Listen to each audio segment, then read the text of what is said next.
Pemerintah Kota Makassar, dalam hal ini Wali Kota Makassar, kembali menerbitkan pemberlakuan pembatasan kegiatan masyarakat atau PPKM melalui surat edaran Wali Kota Makassar.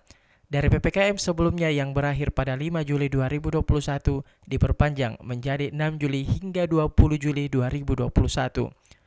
Namun karena adanya tambahan poin pembatasan pada PPKM terbaru karena melihat tren kasus yang semakin meningkat, hal ini pun menjadi sorotan masyarakat. Salah satunya pada poin 7 yang menyatakan pelaksanaan kegiatan ibadah di rumah ibadah untuk sementara ditiadakan. Secara tegas, Wali Kota Makassar menjelaskan dalam edaran tersebut pelaksanaan kegiatan di masjid tidak membatasi azan dan zikir lainnya. Revisi, saya akan lihat lagi,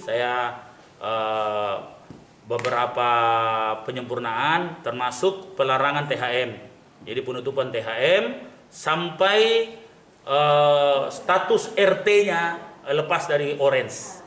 Nah, begitupun dengan masjid. Saya perlu tegaskan itu lebih rinci lagi bahwa pembatasan ini tidak membatasi orang azan, terus kegiatan takmirul masjid sampai penetapan RT-nya keluar dari orange. Nah, insya Allah hari Sabtu detektor kami turun. Apa pertimbangannya Pak sehingga mereka?